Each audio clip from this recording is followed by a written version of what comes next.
How soon we forget.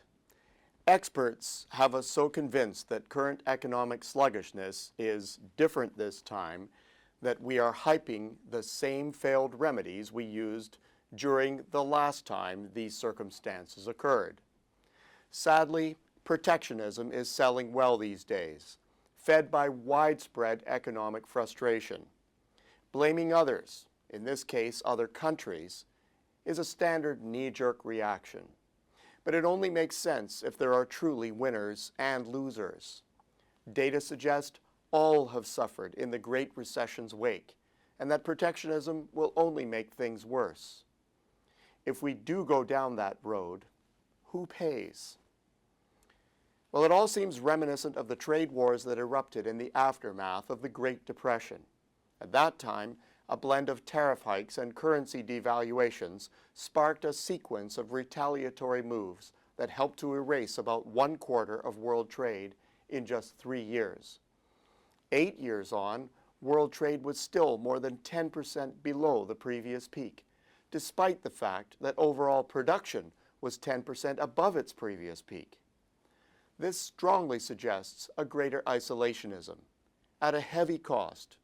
By 1936, U.S. GDP had only just clawed back to 1929 levels, and by 1938, it was still only 2% above the previous peak.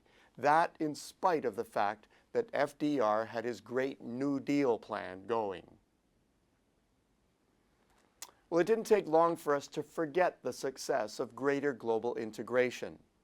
Protectionist rhetoric came to the fore in 2009 as some of globalization's greatest beneficiaries embarked on us-first policies. The Buy American program was perhaps the most memorable, but France, China, and others were quick to propose measures aimed at containing their heavy stimulus programs within their own borders. There was a rapid jump in global trade restrictions in 2009, and every year since, more have been added. The OECD estimates that there have been some 1,200 additional discriminatory trade-related measures imposed since 2008, which by all appearances is having a similar effect on global trade as in the 1930s. Trouble is, we have come a long way from the structure of international trade in those days. Technology has given us instant monitoring of currency movements, a check against competitive devaluations. To date, devaluations have been significantly lower than those of the early 1930s. Also, thanks to the efforts of the WTO and its predecessors, and nations that have devoted significant resources to securing bi- and multilateral trade agreements, average tariff rates today are many times lower than what they were in the 1930s. In addition, technology has enabled a vastly greater degree of global integration through complex supply chains, just-in-time logistics systems, and many other mechanisms.